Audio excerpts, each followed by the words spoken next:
Jumbo ini jadi salah satu breakthrough film animasi Indonesia nih, Bang. Animasi Indonesia udah bisa kayak gini. Iya.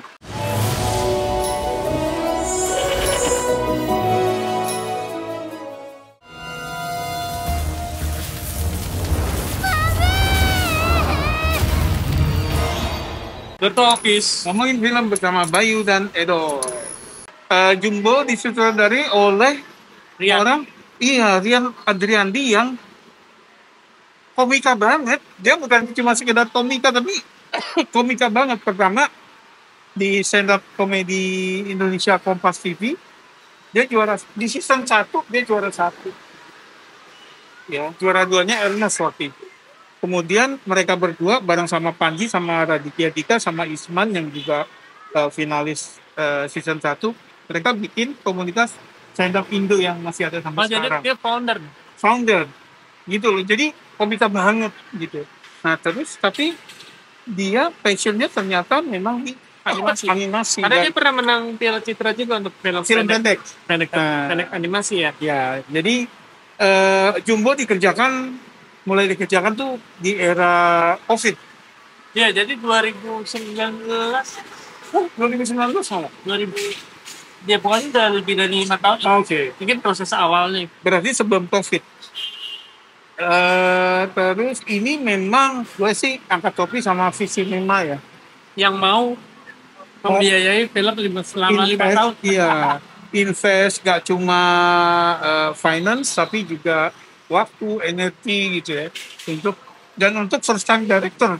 Iya, karena kenapa prosesnya lama banget? Mungkin mereka nggak mau kompromi bahwa ini kan film Indonesia pertama.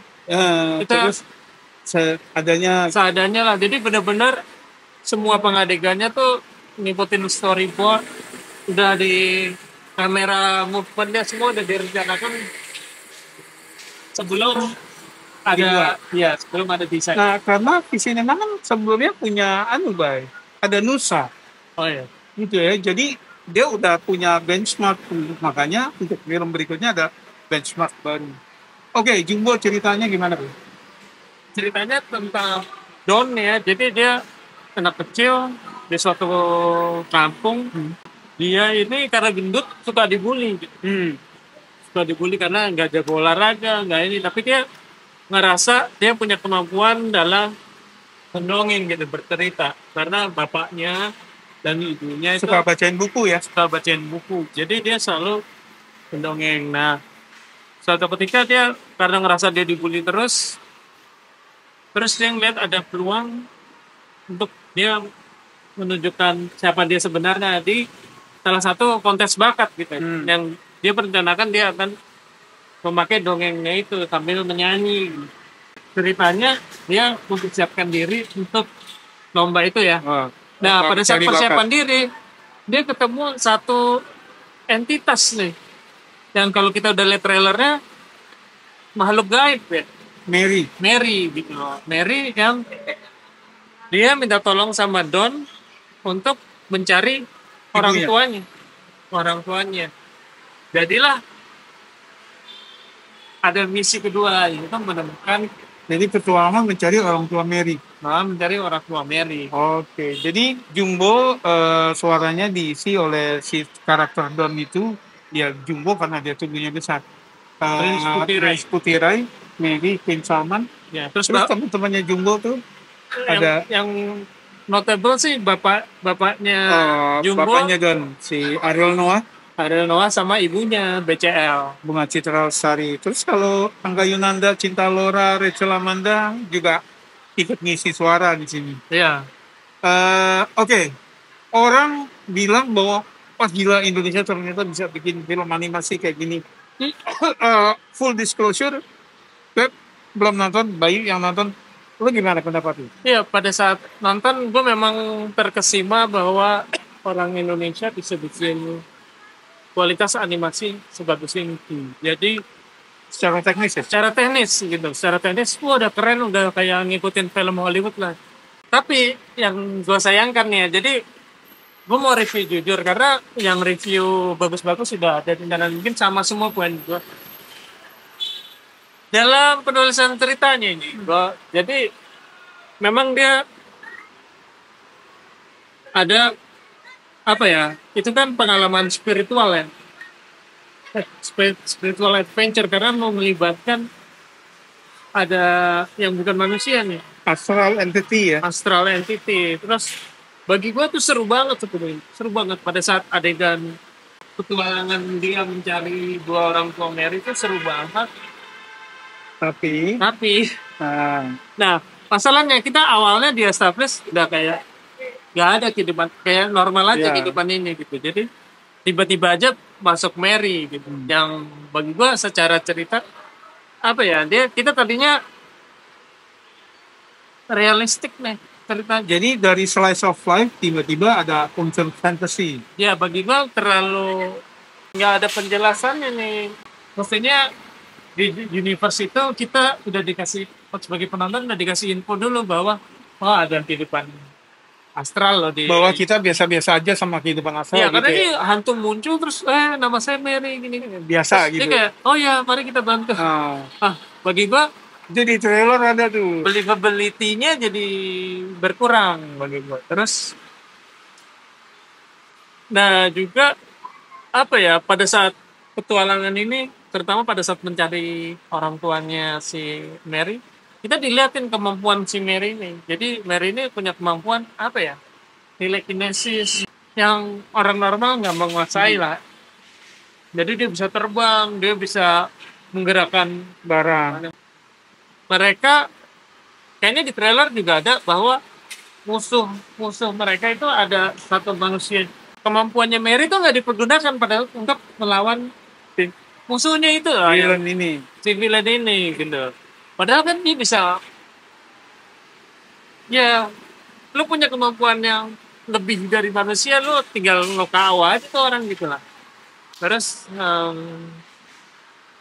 si musuhnya ini punya device yang kalau di trailer juga ada tuh device-nya nah itu nggak ada penjelasannya kenapa bisa begitu apa yang dilakukan device itu apa yang membuat device itu sangat berbahaya itu nggak diterangin jadi ada aja di situ terus kita bertualangan wah gimana cara mengalahkan si musuhnya itu juga kayak muncul tiba-tiba gitu jadi menurut gue ya sebenarnya ini komplain juga aja bahwa film yang udah digarap secara teknisnya bagus menurut gue skenario nya jadi kurang rapi Padahal itu fondasi ya. iya dan Oke. Tapi kalau ada yang bilang gini, Bang. Ini kan film animasi di mana apa aja tuh bisa terjadi. Nah, lu Inside Out bisa kok emosi digambarkan gini. ya karena gitu. Tapi lu gimana? ya jadi kalau itu di universe-nya kita udah dijelaskan dulu Di-establish ya. rules-nya jelas gitu jadi nggak jelas gitu terutama terus ya memakai kekuatannya si Gani kenapa dia nggak pakai kekuatannya nama dia dari awal Ya, artinya ini kita temuin banyak banget di film kita terutama ya bahwa di dunia yang dibentuk sendiri oleh filmmakers-nya tapi rules of the games-nya tuh gak dipaparin jadi secara sah-sah jelas. aja bahwa ada dunia yang nggak masuk akal gitu. Kayak misalnya Demon Slayer di Jepang atau Shutdown yang lu bilang tapi udah terestablish dulu dan jelas gitu buat penonton nah Neca Berubah bentuk gitu. iya Neca kan dari awal juga udah jelas gitu dunianya itu sih kalau misalnya gua mau sedikit komplain terus kalau misal kita bandingin ya memang animasinya bagus tapi kalau misalnya kita lihat dunia juga udah berkembang sejauh ini jadi kalau kita lihat animasi seperti Arcane atau Neca itu ya sebetulnya makin jauh kita ketinggalan tapi paling enggak kita udah Dalam bubble animasi Indonesia ini kita top banget. ya ini udah paling terbaik tuh. Dan maksudnya kalau udah dilempar ke internasional nggak malu-maluin gitu. Mungkin bukan nggak groundbreaking tapi layak lah. Ya secara teknis Iya. karena kalau kita ngeliat Arcane kan udah wah gila itu mah udah top of the line Oke, jadi itu pendapat Bayu yang ini sih eh, kelebihan-kelebihan yang dipaparkan oleh review lain, lo tetap setuju, Iya. tapi ini adalah poin-poin catatannya Iya, Bayu. kayak device-nya si Ghislaine ini kenapa dia bisa begitu? Apa yang dilakukan device itu sih gitu? Kenapa itu bisa ada gitu? Ini apa sejarahnya gitu? Terus apa yang terjadi sama Ya, sama jadi bapak ibunya? Ya udah. Jadi soal eksposisi itu ya. Jadi eksposisi sebetulnya gini, tantangan filmmakers adalah bagaimana eksposisi atau penjelasan tapi bisa dipaparkan tanpa harus cerewet gitu. Tantangannya sih itu. Yes, emang sulit. Oke, skor Skor, walaupun kelihatannya video ini isinya komplain, tapi gue menghargai banget. Bagi gue udah oke, cuman memang ada beberapa dari skenario nya yang gue nggak serap itu tadi. Gue kasih nilai 7,5. Oke. Jumbo satu-satunya film animasi di musim liburan Lebaran ini tonton Ya gue berharap bisa laku di film Laku, ya. supaya ada lagi film. ya. Jadi supaya sinias kita juga terpacu untuk naikin lagi. Apalagi kalau harus diproduksi lebih dari setahun kan, waduh duit yang keluar berapa? Nah, gitu. Jadi jadikan Jumbo ini benchmark baru ya. Gitu loh. Makasih yang udah mampir. Sampai ketemu di film berikutnya. Salam.